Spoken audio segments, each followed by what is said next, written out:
ஆண்டவராகிய இயேசு கிறிஸ்துவின் இனிய நாமத்தில் அனைவருக்கும் அன்பின் வாழ்த்துக்கள். சர்வ வல்லவர் என்கிற இந்த தியானத்தை நாம் இன்று தொடருவோம். இன்று வாசிக்க வேண்டிய வேத பகுதி எண்ணாகம புஸ்தகம் 24ஆம் அதிகாரம் 1ஆம் வசனத்திலிருந்து 9ஆம் வசனம் வரை. இஸ்ரவேலை ஆசீர்வதிப்பதே கர்த்தருக்கு பிரியம் என்று பிலேயாம் கண்டபோது அவன் முந்தி செய்து வந்தது போல நிமித்தம் பார்க்க போகாமல் வனாந்தரத்திற்கு நேராக தன் முகத்தை திருப்பி தன் கண்களை ஏறெடுத்து இஸ்ரவேல் தன் கோத்திரங்களின்படியே பாளையம் இறங்கி இருக்கிறதை பார்த்தான். தேவ ஆவி அவன் மேல் வந்தது. அப்பொழுது அவன் தன் வாக்கியத்தை எடுத்துரைத்து, பேயோரின் குமாரனாகிய பிலேயாம் சொல்லுகிறதாவது, கண் திறக்கப்பட்டவன் உரைக்கிறதாவது, தேவன் அருளும் வார்த்தைகளை கேட்டு சர்வ வல்லவரின் தரிசனத்தை கண்டு தாழ விழும்போது கண் திறக்கப்பட்டவன் விளம்புகிறதாவது, யாக்கோபே உன் கூடாரங்களும் இஸ்ரவேலே உன் வாசஸ்தலங்களும் எவ்வளவு அழகானவைகள்! அவைகள் பரவி போகிற ஆறுகளைப் போலவும் நதியோரத்தில் உள்ள தோட்டங்களைப் போலவும் கர்த்தர் நாட்டின சந்தன மரங்களைப் போலவும் தண்ணீர் அருகே உள்ள கேதுரு விருட்சங்களைப் போலவும் இருக்கிறது. அவைகளுடைய நீர்ச்சால்களில் இருந்து தண்ணீர் பாயும். அவர்கள் வித்து திரளான தண்ணீர்களில் பரவும். அவர்களுடைய ராஜா ஆகாகை பார்க்கிலும் உயருவார். அவர்கள் ராஜ்யம் மேன்மை அடையும். தேவன் அவர்களை எகிப்திலிருந்து புறப்பட பண்ணினார். காண்டாமிருகத்துக்கு ஒத்த பலன் அவர்களுக்கு உண்டு. அவர்கள் தாங்கள் சத்துருக்களாகிய ஜாதிகளை பட்சித்து அவர்கள் எலும்புகளை நொறுக்கி அவர்களை தங்கள் அம்புகளாலே எய்வார்கள். சிங்கம் போலவும் துஷ்ட சிங்கம் போலவும் அடங்கி படுத்துக் கொண்டிருக்கிறார்கள். அவர்களை எழுப்புகிறவன் யார்? உங்களை ஆசீர்வதிக்கிறவன் ஆசீர்வதிக்கப்பட்டவன், உங்களை சபிக்கிறவன் சபிக்கப்பட்டவன் என்றான்.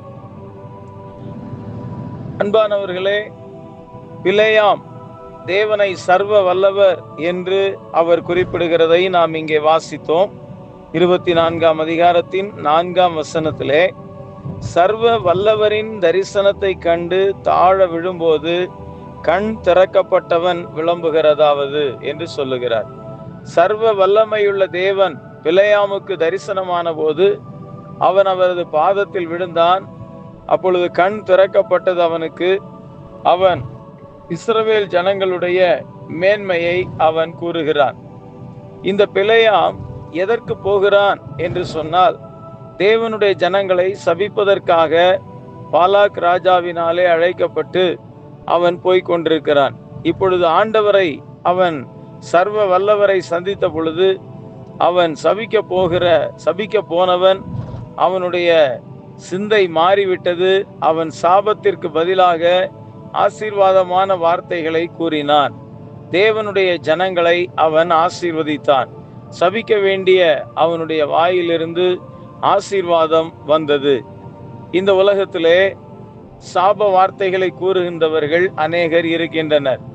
தங்களுக்கு கஷ்டங்கள் வரும்போது, தங்களுக்கு துன்பங்கள் வரும்போது, தங்களை யாராயிலும் அநீதியாக துன்பப்படுத்தி விட்டால் அவர்களை சபிப்போர் ஏராளம் இவ்வுலகில் உண்டு. ஆனால் இந்த உலகத்திலே சபிக்கிறவர்களையும் ஆசீர்வதிக்க வேண்டும் என்பது ஆண்டவராகிய இயேசு கிறிஸ்துவின் கட்டளையாக இருக்கிறது. அன்பானவர்களே, பரிசுத்த வேதாகமம் என்ன சொல்லுகிறது? சர்வ வல்லமையுள்ள தேவனை சேவிக்கிற தேவ பிள்ளைகள் சாப வார்த்தைகளை கூறுவதற்கு அல்ல, ஆசீர்வாத வார்த்தைகளை சொல்லுவதற்கே நாம் அழைக்கப்பட்டிருக்கிறோம்.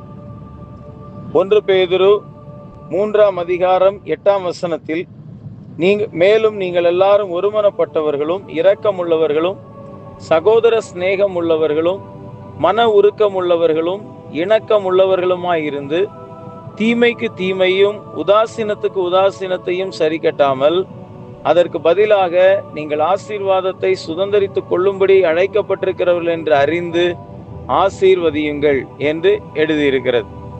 அன்பானவர்களே, சர்வ வல்லமையுள்ள தேவனை சேவிக்கிற நாம் ஆசீர்வாதத்தை சுதந்தரிக்க அழைக்கப்பட்டிருக்கிறோம். ஆகவே நாம் பிறரை ஆசீர்வதிக்க வேண்டும். நமது வாயிலிருந்து சாப வார்த்தைகள் ஒன்றும் புறப்பட வேண்டாம். அப்போஸ்தலனாகிய பவுல் ரோமருக்கு எழுதின நிருபம் அதனுடைய 12ஆம் அதிகாரத்தின் 14ஆம் வசனத்திலே, உங்களை துன்பப்படுத்துகிறவர்களை ஆசீர்வதியுங்கள், ஆசீர்வதிக்க வேண்டியதே அன்றி சபியாதிருங்கள் என்று எழுதுகிறார். ஆகவே நம்மை துன்பப்படுத்துகிறவர்களை நாம் சபிக்க கூடாது, அவர்களை ஆசீர்வதிக்க வேண்டும் என்று வேதாகமம் நமக்கு சொல்லித் தருகிறது. நமது ஆண்டவராகிய இயேசு கிறிஸ்து தனது மலை பிரசங்கத்திலே மத்தேயு 5ஆம் அதிகாரம் 44ஆம் வசனத்திலே சொல்லுகிறார், நான் உங்களுக்கு சொல்லுகிறேன், உங்கள் சத்துருக்களை சிநேகியுங்கள், உங்களை சபிக்கிறவர்களை ஆசீர்வதியுங்கள், உங்களை பகைக்கிறவர்களுக்கு நன்மை செய்யுங்கள், உங்களை நிந்திக்கிறவர்களுக்காகவும் உங்களை துன்பப்படுத்துகிறவர்களுக்காகவும் ஜெபம் பண்ணுங்கள் என்று சொன்னார். அப்படி செய்தால் பரலோகத்தில் இருக்கிற பிதாவுக்கு நீங்கள் புத்திரராயிருப்பீர்கள் என்று கூறினார். தேவனும் அவ்விதமாகவே தீமை செய்கிறவர்களையும் நேசிக்கிறார் என்பதை இயேசு கூறினார். ஆகவே ஆண்டவராகிய இயேசு கிறிஸ்துவும் சிலுவையிலே தன்னை துன்பப்படுத்தினவர்களுக்காக மன்னித்து பரிந்துரைத்து ஜெபம் பண்ணினாரே தவிர அவர்களை சபிக்கவோ அவர்களுக்கு பதில் தீமை செய்யவோ இல்லை. ஆகவே நாம் சேவிக்கிற தேவன் சர்வ வல்லவராக இருக்கின்றபடியினாலும், நாம் ஆசீர்வாதத்தை சுதந்தரிக்கும்படி அழைக்கப்பட்டவர்களாய் இருக்கின்றபடியினாலும், நமது வாயிலிருந்து எப்போதும் ஆசீர்வாத வார்த்தைகளே புறப்பட்டு வருவதாக. தேவன் முதல் மனிதனாகிய ஆதாமை உண்டாக்கி அவனை ஆண்டு கொள்ளுங்கள் என்று ஆசீர்வதித்தார். முதல் மனிதனை தேவன் ஆசீர்வதித்தார் என்று நாம் பார்க்கிறோம். அது பிறகு பெற்றோர் பிள்ளைகளை ஆசீர்வதிக்கின்றதை நாம் பார்க்கிறோம். பிரியமானவர்களே, தேவனுடைய ஆசீர்வாதம் நமக்கு உண்டாக நாமும் பிறரை ஆசீர்வதிப்போம். நோவா தனக்கு தீங்கு விளைவித்தார் என்று அறிந்தவுடன் தனது காம் என்னும் மகனுடைய குமாரன் கானானை சபித்து விட்டார். ஆகவே நமது வாயிலிருந்து அவ்விதமான சாப வார்த்தைகள் வேண்டாம், ஆசீர்வாதத்தின் வார்த்தைகளையே நாம் கூறுவோம். தேவன் நம்மை ஆசீர்வதிப்பாராக. நமக்கென்று தேவன் வைத்திருக்கும் ஆசீர்வாதங்களை சுதந்தரிக்க நாமும் பிறரை ஆசீர்வதிப்போம். கர்த்தர் நம்மை ஆசீர்வதித்து சர்வ வல்லவர் நம்மை மேன்மைப்படுத்துவாராக. ஆண்டவராகிய இயேசு கிறிஸ்து சிலுவையில் தன்னை பாடுபடுத்தினவர்களுக்காகெல்லாம் பரிந்து பேசி ஜெபித்தார். அதனுடைய விளைவாக அவர் பாடுபட்டு மரிக்க வேண்டியது வந்தாலும் தேவன் அவரை மரித்தோரிலிருந்து எழுப்பி எல்லாவற்றுக்கும் மேலாக உயர்த்தி அவரை இன்று முழு உலகத்திற்கும் ஆசீர்வாத கர்த்தராக, சமாதான கர்த்தராக, இரட்சகராக தேவன் வைத்திருக்கிறார். ஆகவே நாமும் அவ்விதமாய் பிறரை ஆசீர்வதிப்போம். கர்த்தர் நம்மை ஆசீர்வதிப்பாராக. எங்கள் அன்பின் பிதாவே, நல்ல ஆண்டவரே, கிருபையுள்ள ராஜாவே, நாங்கள் துதிக்கிறோம்.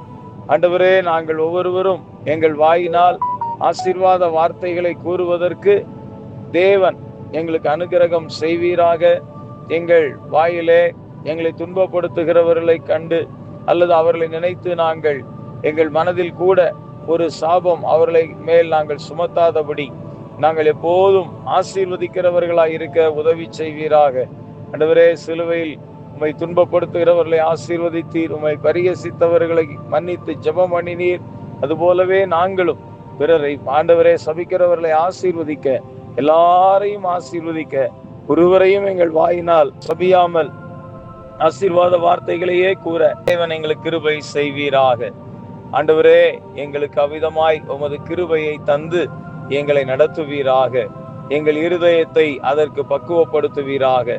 இதை கேட்கின்ற ஒவ்வொருவரையும் ஆசீர்வதியும். எங்களுக்கென்று நீர் வைத்திருக்கும் ஆசீர்வாதங்களை நாங்கள் சுதந்தரிக்க நாங்கள் பிறரை ஆசீர்வதித்து முன் செல்ல எங்களுக்கு கிருபை தாரும். எங்களை ஜெயமாய் நடத்தும். இயேசுவின் நாமத்தில் கேட்கிறோம் நல்ல பிதாவே. ஆமேன், ஆமேன்.